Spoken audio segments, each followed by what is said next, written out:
This is ATL Day Ones, part of Locked On Sports Atlanta. And it starts now.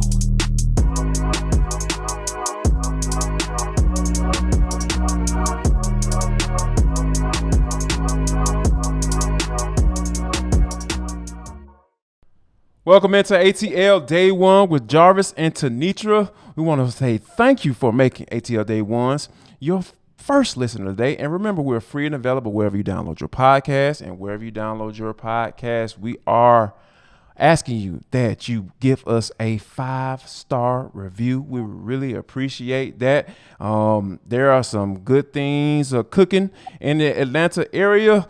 Another Rook made his debut last night. We'll talk about the effect on that. Man, I had an interesting thought, T, that I want to run by you and I want to get your thoughts on what you think about the Braves going forward.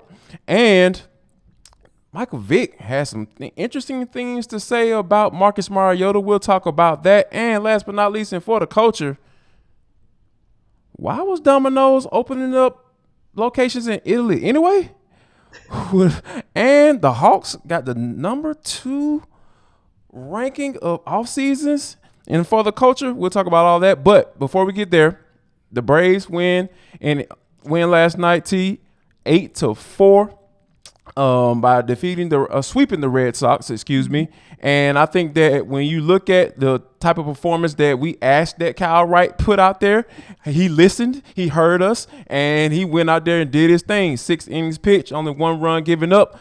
That's all you can ask for in the 14 game winner now. Right. And the good thing is the strike count was on point in both outings, right? Four strikes the last time out and 5 strikes last night, right? But that's the only thing that was the same in that last 6-inning outing versus the 6-inning outing last night. So yeah, back to form. And I think a lot of that has to do with William Contreras calling a good game. So yeah, we saw Kyle Wright kind of get back to form last night. 14th win. Now he's leading the majors again in wins. And all we need him to do is just keep being that Kyle for the rest of the season. No doubt about it. And I think, unfortunately though, the Braves weren't able to gain any ground because it seemed like the Mets, they playing a soft part of their schedule there by Cincinnati Reds. They beat them 10-2. So the Braves still remain 7 games back, making this time when the next time that the Mets come to Truist Park is going to be important, extremely, extremely important. But I think, Tito, I had an interesting thought while watching the game last night, and I want to run it by you I want you to let me know if I'm crazy or not. But before we get there, we got to talk about your favorite, the Built Bar. How about that? Well, it's one of Jarvis's favorites. And one of the reasons is because it's healthy and it's tasty. So it's one of those things that you kind of be a gift to your taste buds. Probably tried the Brownie Chunk Built Bar. You know that Jarvis has tried it. But guess what? Your friends at Built Bar have now created the Coconut Brownie Chunk, the Puffs treatment. That's what you're going to get with this next round. So the Coconut Brownie Chunk Built Bar flavor. Say that all really quickly. In a delicious chewy marshmallow covered in 100% real chocolate. For those of you who are like chocolate nuts, this thing is for you. So if you're drooling right now, or if you can't keep moving because you want to stop and listen, that's a good thing, because we'll tell you exactly how you can get it, and we'll tell you exactly why it is so good. Well, it's low calorie. We all need to keep our calories down. It's low sugar, so we've got to watch our glucose count as well. But it's high in protein, and that is something that really helps us all out, especially if that protein can be broken down quickly with a healthy bar like this one. So now here's the ticker. The puff is only available for a limited time, so you've got to go to built.com right now to make sure that you don't miss it. And that way you can kind of compare. Maybe you can see if you like the Brownie Chunk Built Bar or if you like the puffs better. It's on you, but you don't have to keep thinking about it, dreaming about it, fantasizing about it. You can just go to built.com and order your box today, and you can use that promo code LOCKED15. That'll get you 15% off your order. Again, that is built.com using promo code LOCKED15 for your 15% off. No doubt about it. And that's coming from Tenitra, Batiste herself. And, I'm the Built Bar King. I like that. And she gave me that nickname, so I'm going to roll with it. But, T, I'm sitting here watching the game. I'm having some interesting feelings, right? Michael Harris was brought up on May 28th. Make the jump from AA to the big leagues, right? Now we see Vaughn Grissom made the jump from AA to the big leagues and had a very good showing last night. He hit a home run, literally knocked it out of the park, like out of the entire park at Fenway in Boston. And like, I couldn't even imagine, what was going through his mind when he actually hit that ball out of the park in such a historic, venue. And so, and his parents were in the crowd as well. So I think that was really cool. But my mind started going a little bit, right? I started thinking, I was like, all right, so this dude plays shortstop, right? And he's playing second base right now because, Orlando Arcia went down. Ozzie Albies, he'll probably be back sometime in mid-September. Right. Is this Dansby Swanson's replacement? Well, I think it could be. That's an option. I think we're very far away from that being a truth.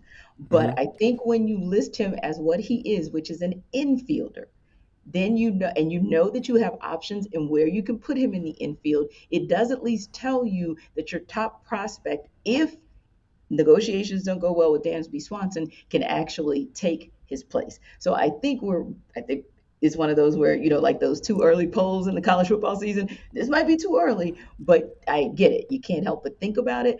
But that is one area where I saw some video that was real cool video, pregame video, where Ron Washington was working with Vaughn Grissom, because unfortunately that is his area of weakness, if he actually has an area of weakness.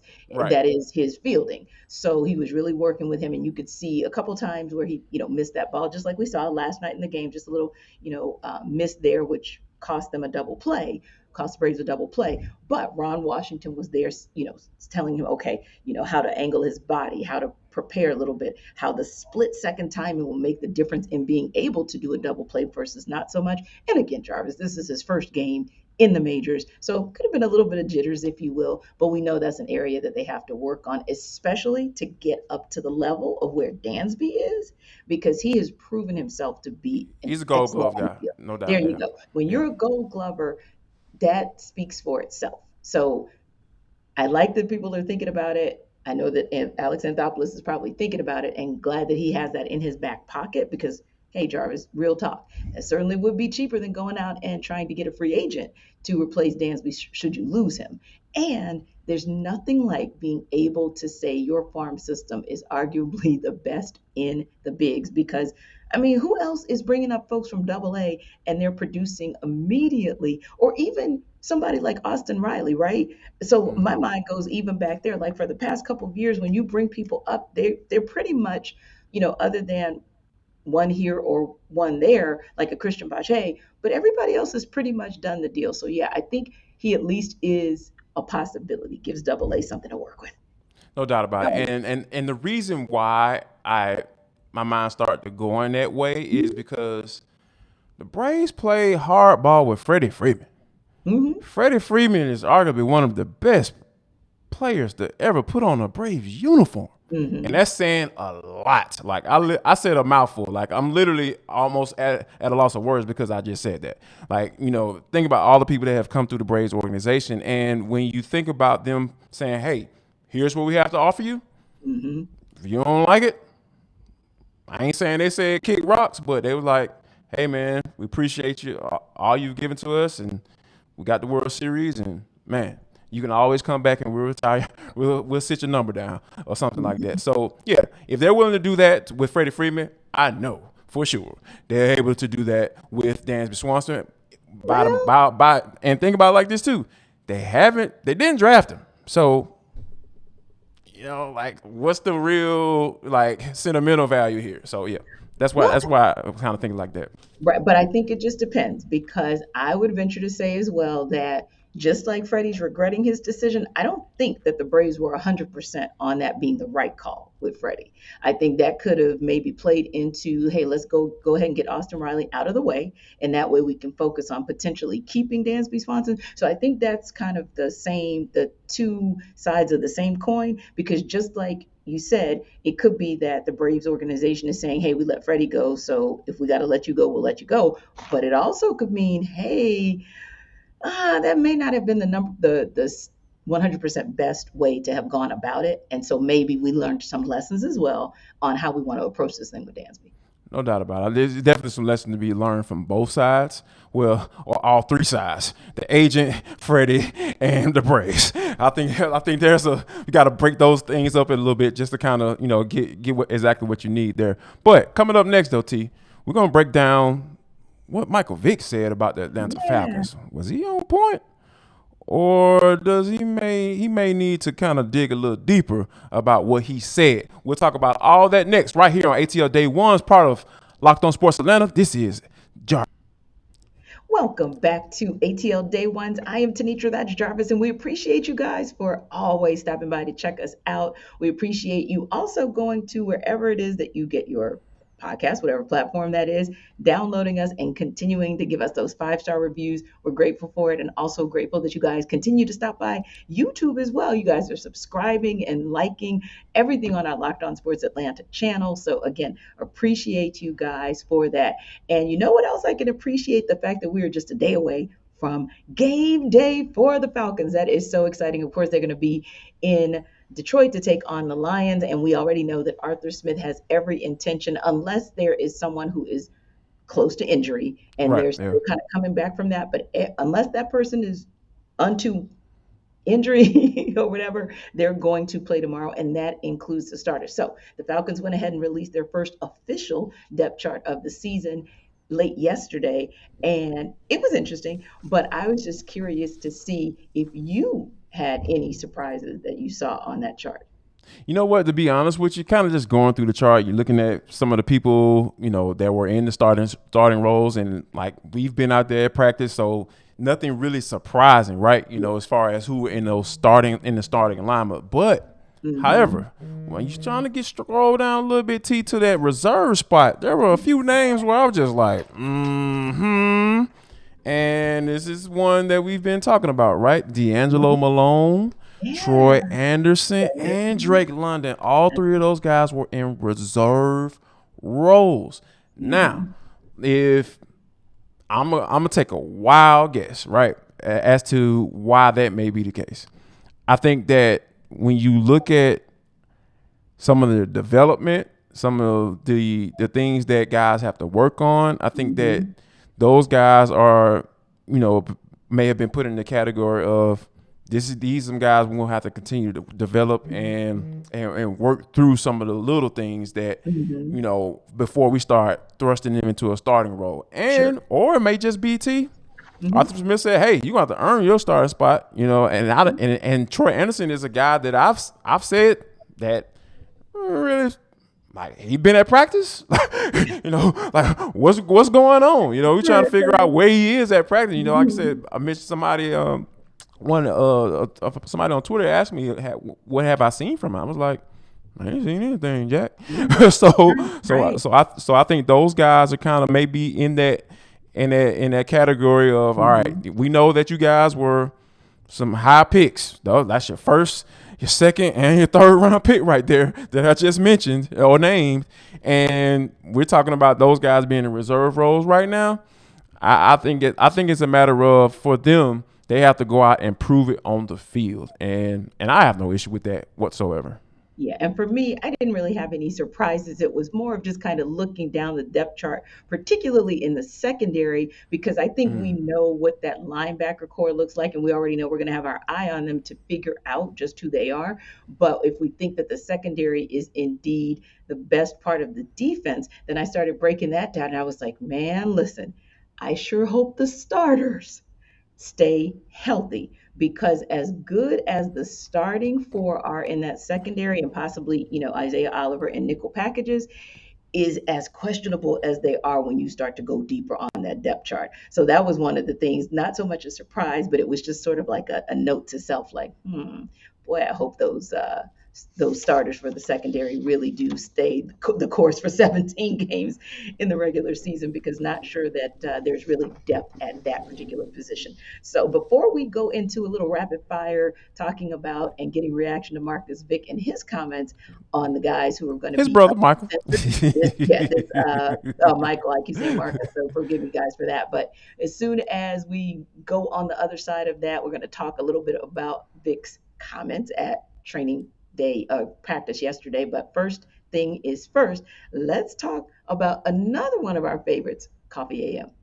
No doubt about it. When you think about Coffee AM, it is the best small batch roaster in the entire country. Think about what I just said. In the entire country, not in the state of Georgia, because it's right in your backyard. It's right in your backyard. You can get some of the freshest coffee that make it right there. As soon as you get your order, somebody they go start cooking it up what you need and what you're asking for, because I know that I absolutely love those Kenya K-Cups. Those bad boys. I pop that bad boy in.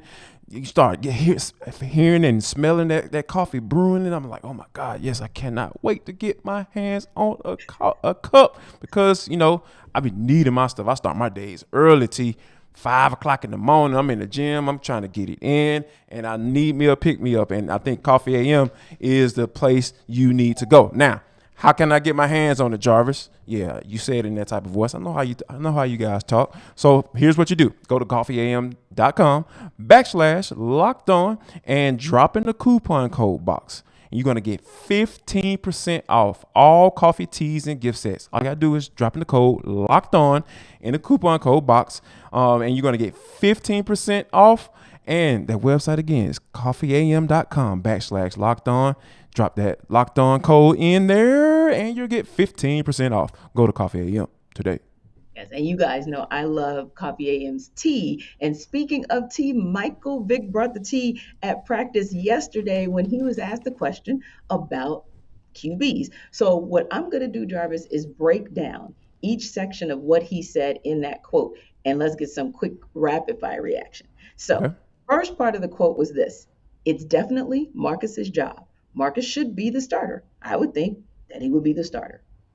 Go. I think Mike is right on point. Like he's almost like he's been around since Marcus started. Came into this situation, right? Because we know that Matt Ryan was traded away, and they immediately signed Marcus Mariota because they wanted to have a veteran, and like I said, they want to win games. They want to win games now. They're not trying to try out a young pup. So I'm not surprised at all that Mike came to that conclusion. Yeah, and he really has shown he's had a really strong training camp. And look, that's all we have to go on at this point. So Indeed. Based on what we've seen just in terms of him commanding the offense and really being able to work amongst, Drew Dahlman and Matt Hennessy, so you get a different center almost every day. Right, yeah. And even as they're getting into, more of the deep ball threats, he's not maybe connected on that, but you can see that arm strength is there. So I thought that was very encouraging too. Now, another chunk of what Michael Vick said yesterday, quote, Desmond, meaning Desmond Ridder, would have to do some amazing things to overcome Marcus Mariota being the starter. Michael Vick has been listening to our show. Because we know there were Desmond Ridder kind of pivoted from what he said initially, coming in like, yeah, I'm trying to be the starter. That's all you heard. Like everybody talking about, yeah, QB1 and all that good stuff. Now, as you start to see, OTAs come along, and then you start ramping up for, he had little mini camps and mandatory minis, and then you start getting into the training camp. You ain't hear that anymore. Right. Oh, he said, I'm just trying to work out, trying to learn and trying to make sure I do what I need to do in order to be a better quarterback. You start hearing the conversation start to change, right? So, yeah, I think Mike totally gets it. He understands what it's like to come in as a rookie, because at the end of the day, if you're not a first-round guy, which essentially you're given that spot when they call your name and give that card and run it up to the podium on draft day, but if you're a third-round guy, you have to be amazing. Like he said, I use his words. You have to be amazing in order to take someone's spot that they brought in to be the starter. Yes, he also said, but at the same time, he gets a chance to sit back and learn from a veteran, meaning Ritter learns from Mariota, just to have a season with no pressure. And I think that's extremely important for a young rookie. But Mark is at the helm. This team should be in good shape on offense. Yeah, I mean, I think there's nothing really to add to that, because when you think about like the development and what the Falcons are looking for, I think that Ritter has the qualities, right? Like I don't think the Falcons would have drafted him if they didn't feel that he had the qualities to be a starter at some point in the near future. So I think that for him to kind of have like a red shirt year, so to speak, barring any injury from Marcus Mariota, I think that they'll be part of the Atlanta Falcons plan going forward. Yeah, and that's going to be the critical piece, injury, whether or not that actually happens during the season. And Michael Vick himself said that he wishes that he would have had that opportunity to just sit under somebody's tutelage and just kind of soak it all in. And then you think about on that opposite side, Patrick Mahomes, and how much that helped him just to be able to sit and learn for that amount of time that he did. So again, it'll be interesting to see. But yeah, as far as we can see right now, looks like QB1 is settled. It also looks like a company that tried to settle in the old world didn't quite do so well with that. And also, we down here think one of our teams is on point, but it appears that some national media think they're on point too. So we're going to talk about it in For the Culture. Final segment of ATL Day Ones with Jarvis and Tenitra. We want to say thank you guys for rocking with us throughout the entire show. And if you missed any part of it, make sure you go back and listen to the audio version of the podcast. It's free. It's available wherever you download your podcast, and wherever you download your podcast, make sure you leave us a 5-star review. And one more request, go on our Twitter page and follow us at Locked On ATL. All type of good content for you, some good interaction as well, so you don't feel like you're talking to yourself when you're responding to all those tweets and all that good stuff, and you try to talk about the Falcons tomorrow when they take on the Detroit Lions. But this is For the Culture. It is the intersection between sports, the culture, and entertainment. Sometimes whatever the hell we want to talk about, because that's how we get down on this show. But now, T, we want to say have a moment of silence real quick for all the Domino's locations in, wait for it, Italy. Domino's is all right. Now, back in 2015, Domino's for some reason thought that it would be a good idea to open up some locations in Italy. Right. And for those who don't know or have been hiding on the rock for quite some time, that's kind of where pizza lives, or the origin of pizza comes from that area. And it was funny watching the video of the people talking about Domino's being gone. It was all you heard was those silly Americans. I don't know why they came over, why they open up over here anyway. Their people probably can cook a better pizza at their house. They probably got stone brick ovens in their house and cooking up good pizza each and every night. So yeah. But yeah, so RIP to all the Domino's in Italy, T. Yeah, that's like Taco Bell setting up shop in Mexico. Really? Don't. One of the things. Just foolish. Just utter foolishness. All right. Right. I'm just like, what is this? Come on, Domino's. Come on. Think this through. Come and on, don't get me wrong. There are brands that definitely go outside of the walls. Indeed, yes. McDonald's is no doubt, yeah. Iconic. Mm-hmm. And there are Burger Kings all over the world, and I venture to say even Chick-fil-A's and that sort of thing. But again, that is something that is native to this country. So therefore, it makes sense that, hey, maybe you can go outside and introduce the world to, some of our customers, if you will. But like you said, you don't go on the original turf of the people who taught us how to do it and try to tell them how to do it. Like, I don't even know if you're the best pizza company in America. So I know. Now, let me say I will say this, just in case Domino's want to sponsor the show. They've gotten better. Yeah. Hands down. They've surpassed a very popular chain pizza in my eyes. And, you think so? Pizza Yeah. Okay, Yeah. you say so. Yeah. See, that's an argument right there. See how this how you know I'm a veteran. I'm gonna avoid that argument. So I'm gonna move on. but yeah, but as far as dominoes go, yeah, it's yeah, like this is I'm sure you can go anywhere and get some good pizza in Italy. And I think the last thing on those local people over there mind is, yeah, I feel like some pizza tonight. Right. I'm gonna go to Domino's. Absolutely not. So yeah, Domino's, kudos to you for making better pizza. Right. However, stay out them folks backyards, please. Yeah, stay in Because your they were lane. literally laughing at y'all. But one team that might not be laughed at next year or this season, excuse me, Atlanta Hawks. Our boy David Aldridge of the Athletic wrote a very interesting article, and he ranked like the top 10 teams who had the best off seasons. And coming in at number 2, the guys down at State Farm Arena with the Atlanta Hawks, and obviously leading the way. He really, really likes what DeJounte Murray brings to the table. Are we talking about the Hawks getting out of the first round and potentially getting back to the Eastern Conference Finals with these moves? I do believe anything is possible because I do believe they had one of the better off seasons. Last year, it was clear when you think about moves that the top 4 in the Eastern Right. Conference made, right? It was, you absolutely knew, like, oh, dear God, we stood pat. So you kind of knew at the Yeah. beginning of the Yeah. season that we weren't going to go as far as we did the season before. However, when I look at the moves of those top 4 teams this season, I don't feel like that gap is there. I don't feel like whether it's the Bucks you're talking about or the Celtics or the Heat or whoever you want to put in that fourth spot. You know, some would put the Bulls in the fourth spot, for example. But I don't think the Hawks are that far off from them based on, like you said, that alone. And that takes nothing away from Mo Harkless and the Holiday Boys, takes nothing away from them or from the draft picks, because I do think Right. AJ Griffin and Tyrese Martin are going to sneaky be contributors. I really, really do. But DeJounte Murray alone was the game changer. I mean, Right. it was the sneaky game changer that nobody saw. And what is it? What's that phrase? It was the move that you didn't know you needed until it happened.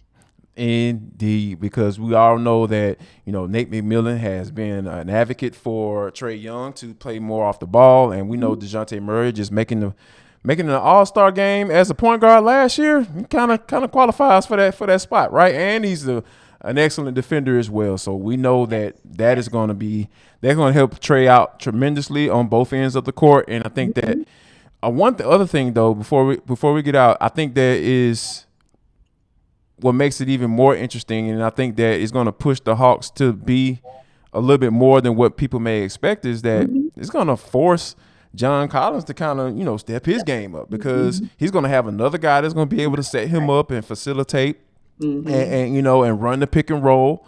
And I think when you have multiple guys that can get you in a space where you can be successful offensively, I think you need to step up the other side of the game, right? Not only your defense, but, that rebounding. I think the rebounding for JC this year, if he's on the team, now we know that there were reports that they were going to trade him. However, that don't look like it's going to be the case. And I think that, right. So, and I think that when you have that, you have all of these pieces, there are so many ways for him to be successful this year. And I think that there's no excuse for him not to have another season where you're like, okay, JC, you were worth that bread. Yeah, and that also gives an opportunity for the likes of DeAndre Hunter, which, we've seen some footage of what he's done this summer, and it's looking really encouraging. It looks really good. And I think that when I go back to the Holiday Boys, for example, or when I go back to Mo Harkless, and we think about Bogdan Bogdanovic hopefully being healthy, then Yes. you see as well a really solid second unit. Like that's a nice second unit. I'm very, very intrigued and interested to see what they're going to bring versus, say, if you would have retained Danilo Gallinari or Kevin Herter. That's also, I think, going to be something, and that's something that David Aldridge talked about as well, who they lost, but also who they gained and who they retained. So I was excited to see that. They're making a little bit of buzz. And listen, David Aldridge is somebody who is a longtime NBA Been beat around for a writer, long done time, NBA yes. TV, so he knows his stuff, and that was exciting to just kind of see. And listen, it'll be exciting for us to talk tomorrow because we are going to dive into a little bit of pre-game analysis for the Falcons as they get set to take on the Lions. We'll preview the 4-game set with the Braves taking on the Marlins this weekend. And hey, anything else that comes up in the world of sports or entertainment or the culture, we will bring it to you tomorrow. So always remember, stop here first, and your second stop, check out A to Z with Mark Zeno. You won't be disappointed. You guys stay safe. Keep it tight out there in these Atlanta streets, and we'll see you tomorrow. Y'all come back now, you.